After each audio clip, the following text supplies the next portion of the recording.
नमस्कार मित्रों, हिमांशु रंजन बात कर रहा हूं। तो 1976 में इमरजेंसी के दौरान भारत के संविधान यानी कि प्रियम्बल प्रस्तावना में यह सेकुलर शब्द जोड़ा गया था। अब काफी लोगों को इस बात से आपत्ति है कि भारत के प्रियम्बल यानी कि कॉन्स्टिट्यूशन के प्रस्तावना में यह सेकुलर शब्द नहीं होना चाहिए। अब आपत्ति क्यों है, इसी बात को लेकर मैं इस वीडियो में चर्चा करने वाला हूं। और यकीन मानिए ये वीडियो बहुत ही इंपॉर्टेंट होने वाली है और बहुत ही इंफॉर्मेटिव होने वाली है। इस वीडियो से पक्का आप कुछ ऐसी चीज सीख करके जाने वाले हैं जिसके बारे में आपको पहले पता नहीं होगी और ना ही आपने इसके बारे में शायद अपने स्कूल की किताब में पढ़ा होगा। तो वीडियो को अंत तक जरूर से बिना स्किप किए देखें। आइए आगे बढ़ते हैं। तो अब भारतीय मान्यता के अनुसार सेकुलर शब्द को लेकर जो भी आपत्ति है, इसे समझने के लिए पहले हमें यह समझना पड़ेगा कि सेकुलर शब्द का अर्थ क्या होता है। तो सेकुलर शब्द की जो सोर्स है, यानी कि जहां से इस शब्द की उत्पत्ति हुई है, वो लैटिन भाषा के सेकुलम शब्द से आई है। यानी कि इसका मतलब ये होता है धर्म या ईश्वर से दूरी रखना। सेकुलर शब्द से ही सेकुलरिज्म बना है, जिसका मतलब ही हो गया कि धर्म और ईश्वर से दूरी रखना। अब ऐसा क्यों है कि धर्म और ईश्वर से दूरी रखना है? ये तो सही बात नहीं है। मतलब यहाँ पर कहने का यह प्रयास किया जा रहा है कि ईश्वर से व्यक्ति को दोबारा जोड़ने की एक व्यवस्था है, जिसे हम कहते हैं अंग्रेजी में रिलीजियन। अब देखिए, भारत में रिलीजियन का हिंदी धर्म लिया जाता है और सेकुलरिज्म का हिंदी धर्म निरपेक्ष लिया जाता है। यानी कि बहुत लोग कहते हैं कि मैं तो सेकुलर हूं, यानी कि मैं धर्म निरपेक्ष हूं। बहुत लोग कहते हैं कि मैं इस रिलीजन से आता हूं या मैं इस रिलीजन से आता हूं। अब देखिए, मैं ये बात पहले भी बता चुका हूं कि जो सनातन वैदिक धर्म है वो कोई रिलीजियन या पंथ नहीं है। रिलीजियन और सनातन वैदिक धर्म में बहुत अंतर है और इनमें क्या अंतर है, इसे जानने के लिए आप इन वीडियोस को देख सकते हैं। तो जो रिलीजियन है, इसका मतलब क्या आप ये समझिए, क्योंकि इसे समझने के बाद ही आपको ये सेकुलर शब्द का असली मतलब समझ में आएगा। तो देखिए, रिलीजियन जो है वो दो वर्ड से मिलकर के बना हुआ है, एक री और एक लिग्रे। री का मतलब होता है पुनः, लिग्रे का मतलब होता है बांधना, अर्थात ईश्वर से व्यक्ति को दोबारा जोड़ने की एक व्यवस्था। अब यहाँ दोबारा मतलब कहाँ से आ गया, तो आइए मैं आपको समझाता हूँ कि क्यों सेकुलरिज्म की विचारधारा ने पश्चिमी देशों में जन्म लिया।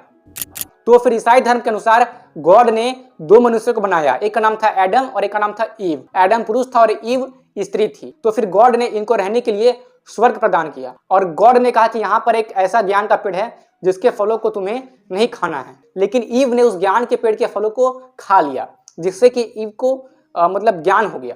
अब देखिए, एडम और ईव दोनों नग्न अवस्था में स्वर्ग में रहते थे, लेकिन जैसे ही ईव ने उस ज्ञान के पेड़ से फल खाया जिसको खाने के लिए गॉड ने मना किया था, तो ईव के मन में थोड़ा ज्ञान उत्पन्न हो गया और ईव ने वही फल एडम को भी खिला दिया। अब एडम के दिमाग में भी थोड़ा ज्ञान उत्पन्न हो गया और उन्होंने समझ लिया कि नग्न रहना सही नहीं है, इसलिए उन्होंने पत्तों से अपने आप को ढका। अब देखिए, गॉड ने उन्हें उस ज्ञान के पेड़ से फल खाने को मना किया था, बट फिर भी एडम और ईव ने खाया। यानी कि इन दोनों ने गॉड के आदेश का उल्लंघन किया है, उनके आज्ञा का उल्लंघन किया।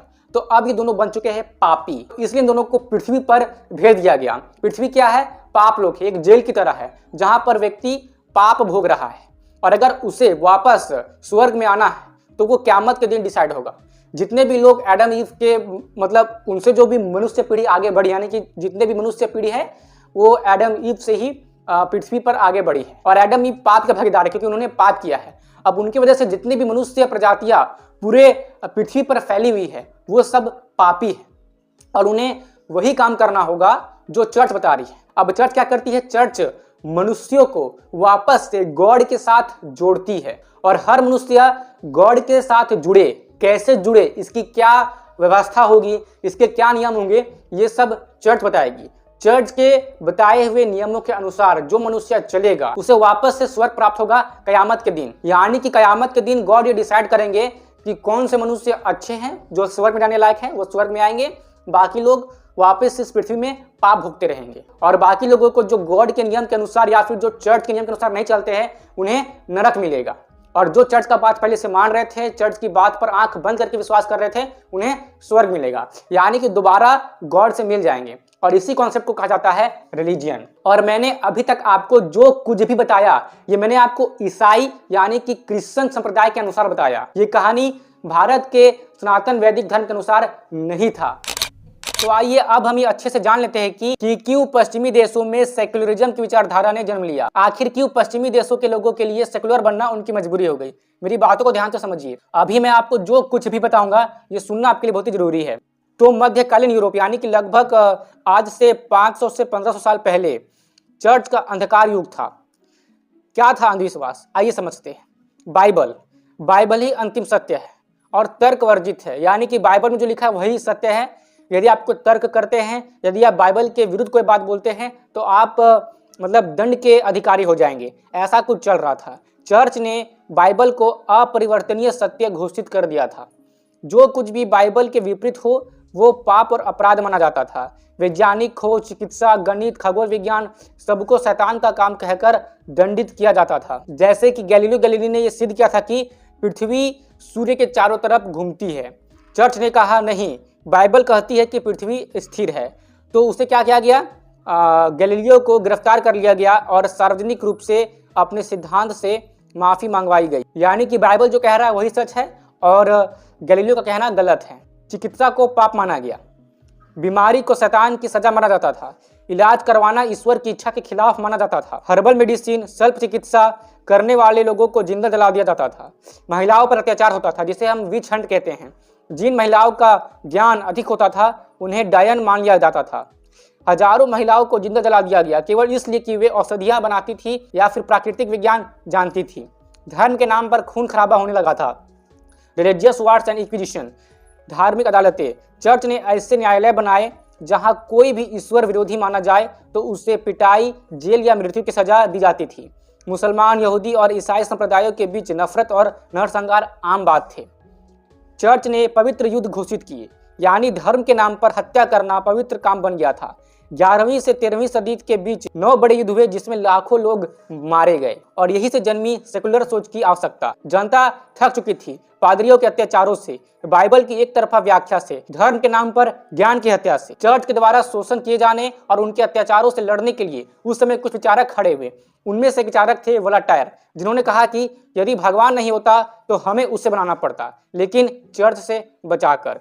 रोजियो ने कहा धर्म व्यक्ति की निजी मामला है, राज्य को इससे दूर रहना चाहिए। जॉन लॉक ने कहा चर्च और स्टेट को अलग करना जरूरी है, नहीं तो सत्ता भ्रष्ट हो जाएगी। अब यहीं से सेकुलरिज्म की विचारधारा मजबूरी से पैदा हुई, यानी कि पश्चिमी देशों की मानसिकता के अनुसार। मैं जो भी आपको बता रहा हूँ ये पश्चिमी देशों के संदर्भ में बता रहा हूँ, इसे भारत के संदर्भ से समझने का प्रयास बिल्कुल भी मत कीजिएगा, वरना आप बहुत बड़ी गलती कर बैठेंगे। ये मैं आपको जो कुछ भी समझा रहा हूँ पश्चिमी देश की संदर्भ से, पश्चिमी देश के अकॉर्डिंग ही मैं आपको समझा रहा हूँ। तो कृपया करके इन सब बातों को पश्चिमी देशों के पॉइंट ऑफ व्यू से ही समझने का प्रयास कीजिएगा, ना कि भारतीय पॉइंट ऑफ व्यू से। तो चर्च के अत्याचारों से बचने के लिए जब मजबूरी में सेकुलरिज्म का जन्म हुआ तो ये निर्णय लिया गया कि राज्य का ना तो कोई धर्म होगा, ना धार्मिक किताब उसकी नीति तय करेगी और ना ही धार्मिक संस्था उसमें हस्तक्षेप करेगी। स्कूल में धर्म नहीं पढ़ाया जाएगा। कानून बाइबल या कुरान से नहीं, तर्क और मानवता से बनाए जाएंगे। विज्ञान, चिकित्सा, गणित अब सब स्वतंत्र होंगे। लेकिन यदि मैं बात करूं भारत देश की, तो भारत देश की स्थिति अलग थी। क्यों अलग थी समझिए। भारत में धर्म अंधविश्वास नहीं, विवेक था। ऋषि मुनि वैज्ञानिक सोच के प्रेरक थे। आर्यभट्ट, भास्कराचार्य, चरक, सुश्रुत, पतंजलि सभी धर्म आधारित लेकिन तर्क से युक्त थे। यानी कि यहाँ पर तर्क को दबाया नहीं जाता था, यहाँ पर तर्क को महानता की कैटेगरी में रखा गया था। भारत में तर्क को, बुद्धि को, जो कि धर्म अनुसार हो, उसे सही माना जाता था। भारत की दृष्टि से धर्म का अर्थ क्या है, इनको जानने के लिए आप इन वीडियोस को देख सकते हैं और मैं आगे भी धर्म का अर्थ आपको इस वीडियो में जरूर बताऊंगा। श्रीमद् भगवद गीता कहती है इस संसार में ज्ञान से बढ़कर कुछ भी पवित्र नहीं है। अब्राहमिक रिलीजियन के अनुसार जो लोग उनके गॉड पे विश्वास करते हैं उन्हीं को स्वर्ग मिलने वाला है, और जो लोग अब्राहमिक रिलीजियन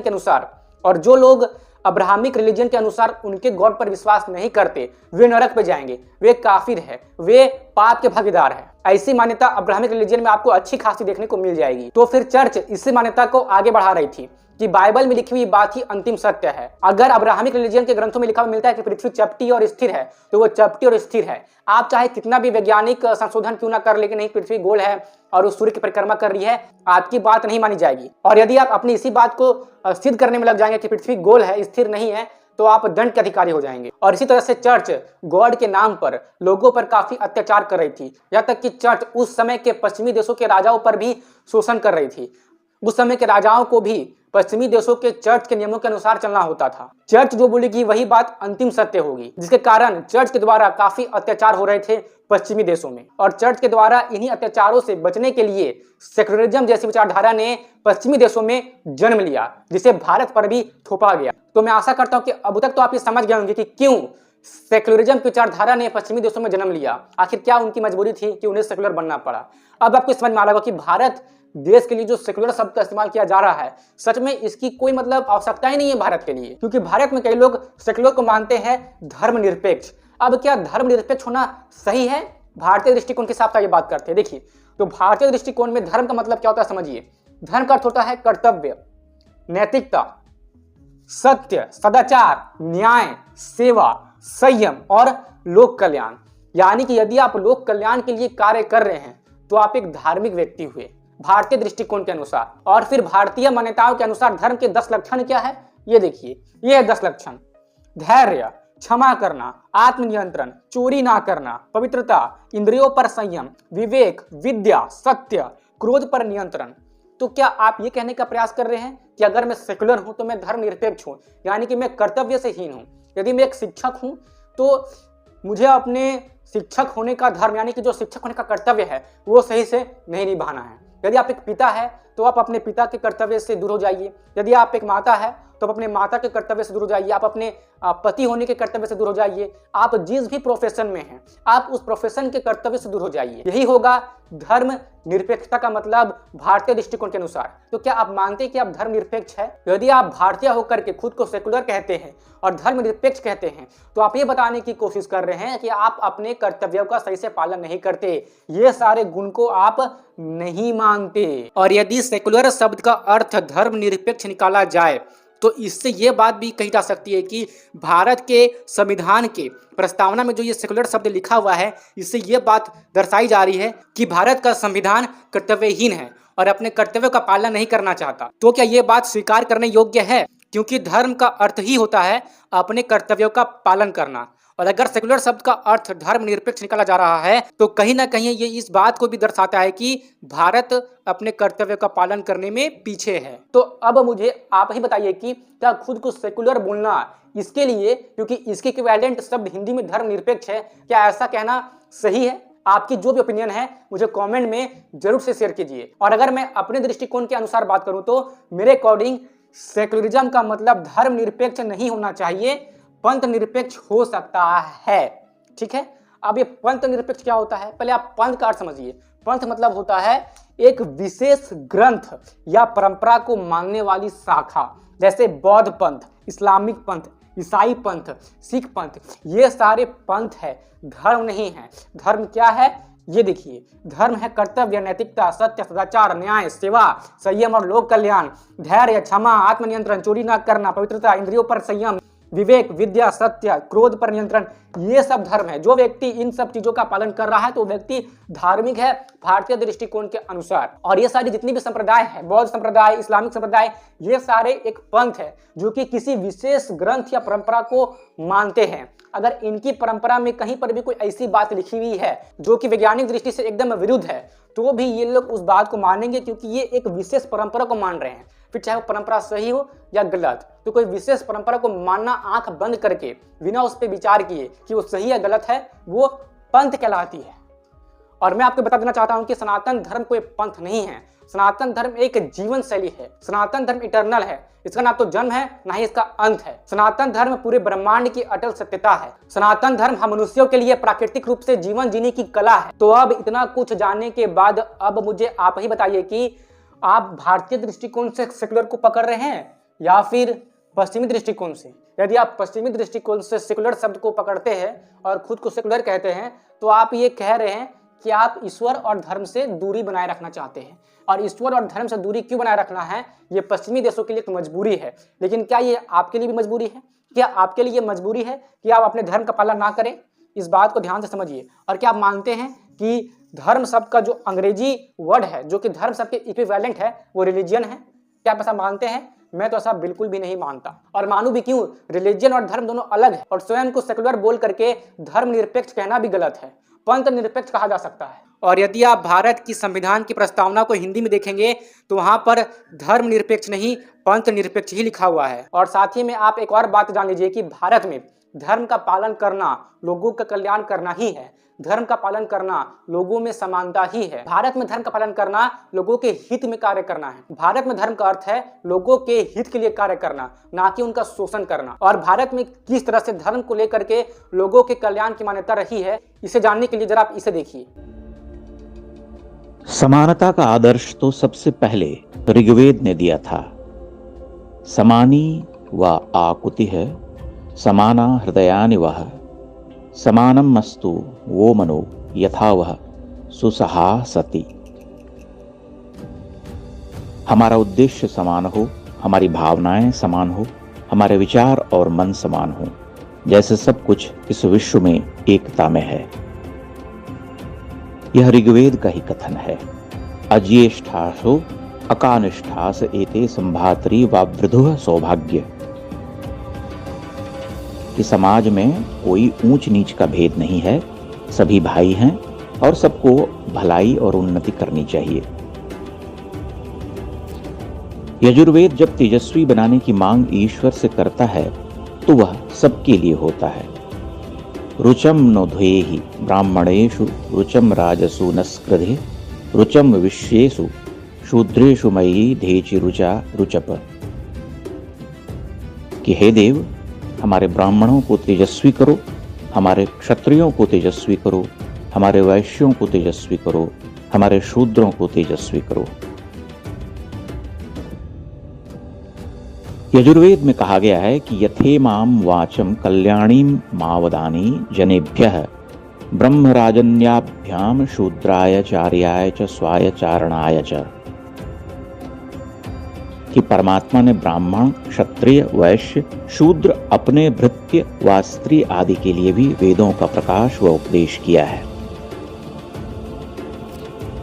अथर्ववेद के पहले से यह अवधारणा ब्राह्मण धर्म में चली आती रही है। अथर्ववेद के ऋषि को तो गर्व ही इस बात का था कि असंबाध प्रध्यतो मानवानाम यस्था उद्धतः प्रवतः समम बहु, अर्थात हमारी मातृभूमि में रहने वालों में ऊंच नीच की असमानता नहीं, समता बहुत है। मनुस्मृति कह चुकी थी कि अंत्यादपि परम धर्मम, कि अंत्यज से भी परम धर्म को प्राप्त करना चाहिए। अभी जब समान नागरिक संहिता की बात आई तो लोगों ने कहा कि मनुस्मृति को स्थापित किया जा रहा है। इसका अर्थ ही था कि हार्ट ऑफ हार्ट्स में वे भी मानते हैं कि मनुस्मृति समानता की पक्षधर है। वाल्मीकि ने भी कुलीनता का एक ही पैमाना माना था, चरित्र। अयोध्या कांड में कहा गया है, कुलीनम कुलीनम वा वीरम पुरुषा मानिन्यम चरित्रम एव व्याख्यात शुचिम वा यदि वा शुचिम, कि मनुष्य के चरित्र से ही ज्ञात होता है कि वह कुलीन है या अकुलीन, वीर है या दंभी, पवित्र है या अपवित्र। यह बात वेद व्यास के समय में भी चली आई थी, जब महाभारत के वन पर्व में कहा गया था कि शृणु यक्ष कुलम तात न स्वाध्यायो न च श्रुतम कारणम ही द्विजत्वे चेवृत्तम एव न संशयः। हे तात यक्ष, सुनो, ब्राह्मणत्व में न तो कुल कारण है, न स्वाध्याय और न शास्त्र श्रवण। ब्राह्मणत्व का हेतु आचार ही है, इसमें संशय नहीं है। कुल पर ऐसी ही टिप्पणी उद्योग पर्व में भी वेद व्यास करते हैं। न कुलम वृत्तहीनस्य प्रमाणम मिति मे मतिः अंतेष्वपि ही जातानां वृत्तम एव विशिष्यते। मेरा ऐसा विचार है कि सदाचार से ही हीन मनुष्य केवल ऊंचा कुल मान्य नहीं हो सकता, क्योंकि नीच कुल में उत्पन्न मनुष्य का भी सदाचार ही श्रेष्ठ माना जाता है। पल्लवदेव कृत सुभाषितावली में भी यह कहा गया था कि अकुलीनः कुलीनश्च मर्यादाम यो न लंघयेत धर्मापेक्षी मृदुदन्ति सह कुलीनः क्षतैर वरः। अकुलीन हो या कुलीन, जो मर्यादा का उल्लंघन नहीं करता, धर्म में तत्पर रहता है, मृदु है, जितेंद्रिय है, वह सैकड़ों कुलीनों से बढ़कर है। शुक नीति यही कहती थी कि न जात्या न कुलेनैव श्रेष्ठत्वं प्रतिपद्यते, कि श्रेष्ठता न तो जाति से प्राप्त होती है न कुल से। शुक्र नीति का कहना था कि न वर्णतो न जनकाद ब्रह्म तेजः प्रपद्यते, कि वर्ण से और पिता से ब्रह्म तेज नहीं प्राप्त होता। शुक्र नीति यह स्पष्ट उद्घोष करती थी, न जात्या ब्राह्मणाश्चात्र क्षत्रियो वैश्य एव न शूद्रो न च वै म्लेच्छो भेदिता गुण कर्म भी। कि इस संसार में जन्म से न तो कोई ब्राह्मण ही होता है और न क्षत्रिय वैश्य शूद्र या म्लेच्छ, गुणों व कर्मों से ही भेद होता है। क्षेमेंद्र ने कहा था कि गुणाधीनम कुलम ज्ञात्वा गुणवत्कुत जातोपि निर्गुणः केन पूज्यते दोग्ध्रिकुलोद्भवा धनुर्वंध्या कस्यो उपयुज्यते। गुणवान कुल में उत्पन्न होकर भी यदि कोई स्वयं गुणहीन है तो वह पूजा का पात्र नहीं हो सकता। वैसे दुधारू गाय के उत्पन्न होने पर भी यदि गोवंध्या है तो उसका उपयोग कौन करेगा। तत्कालीन संस्कृति शास्त्रज्ञ स्पष्ट लिख रहे थे कि गुणाः सर्वत्र पूज्यन्ते पितृवंशो निरर्थकः वासुदेव नामस्यन्ति वसुदेवं न मानवाः। कि गुण सर्वत्र पूजे जाते हैं, पिता का वंश निरर्थक है, मनुष्य वासुदेव को नमस्कार करते हैं, वसुदेव को नहीं। भर्तृहरि कह रहे थे, सत्यम चं तपसा च किम, यदि सत्य है तो तपस्या की क्या आवश्यकता है। नारायण पंडित ने कहा था, यस्य कस्य प्रसूतोपि गुणवान पूज्यते नरः, किसी से भी उत्पन्न गुणवान मनुष्य पूजा जाता है। नारद पुराण कहता था, यह स्वाचार परिभ्रष्टः सांग वेदांत गोपि वा स एव पतितो ज्ञेयो यतः कर्म बहिष्कृतः। जो क्षः अंगों सहित वेदों उपनिषदों का ज्ञाता होकर भी आचार से गिरा हुआ है, उसे पतित ही समझा जाना चाहिए, क्योंकि वह कर्म भ्रष्ट है। हितोपदेश में वर्णन है, जाति मात्रेण किम कश्चित धन्यते पूज्यते क्वचित व्यवहारम परिज्ञाय वध्यः पूजयोथ अवा भवेत। कि क्या कोई जाति मात्र से मार डाला या पूजा जाता है। समझदार व्यक्ति को चाहिए कि पहले उसका व्यवहार समझे, तब मारे या उसकी पूजा करे। शूद्रक मृच्छकटिकम में लिख चुके थे कि किम कुलेनो उपादिष्टेन शीलम एवात्र कारणम। कुल की प्रशंसा करने से क्या, इस लोक में शील ही महानता का कारण है। कुलीन उसे माना जाता था जो विकटतम परिस्थितियों में भी नीच काम नहीं करता। वनेपि सिंहाः मृगमांस भक्षणो का बुभुक्षिता नैव तृणं चरन्ति एव कुलीना व्यसनाभिभूता न नीच कर्माणि समाचरन्ति। यह सही है कि बहुत सी स्मृतियों में शूद्रों के विरुद्ध अनर्गल बातें भी हैं, और यह भी सही है कि उसका कुछ लोगों ने बेजा फायदा अपने लिए उठाने की कोशिश की होगी। लेकिन उनके होने से अधिकतम यही सिद्ध होता है कि इस मामले में मुंडे मुंडे मतिर्भिन्ना की स्थिति रही है। आज भी बहुत से सिरफिरे एक दूसरे के समुदाय के बारे में बहुत ही संकीर्ण और उग्र प्रतिक्रियाएं देते रहते हैं। पेरियार जैसों की आज भी कई पुस्तकें आती रहती हैं जो जातीय घृणा पर ही आधारित होती हैं, लेकिन क्या वे संपूर्ण तमिल या द्रविड़ समुदाय का प्रतिनिधित्व करती हैं? क्या उनके आधार पर एक पूरे ब्रैकेट की सुनियोजित गणना की जा सकती है? और कृतज्ञता की हद कहाँ है उनकी जो सनातन के द्वारा विश्व को सर्वप्रथम दिए गए समानता के आदर्श का उल्लेख तक करने में कतराते हैं। तो अब मुझे ये पूरी आशा है कि अब तक आपको ये समझ में आ गया होगा कि क्यों कुछ लोग ऐसे हैं जो ये बोल रहे हैं कि भारत के संविधान में जो उसकी प्रस्तावना में सेकुलर शब्द है जो 1976 में जोड़ी गई थी, ये हटा देनी चाहिए, या फिर इसके स्थान पर कोई ऐसी शब्द होनी चाहिए जो भारतीय दृष्टिकोण के अनुसार हो। क्योंकि आप इस बात को माने या फिर ना माने, ये सेकुलर शब्द जो भारत के संविधान के प्रस्तावना में जोड़ी गई है, ये विदेशी दृष्टिकोण के अनुसार जोड़ी गई है, ना कि भारतीय दृष्टिकोण के अनुसार। इस विषय पर आपकी क्या राय है, आप कमेंट में मुझे बता सकते हैं।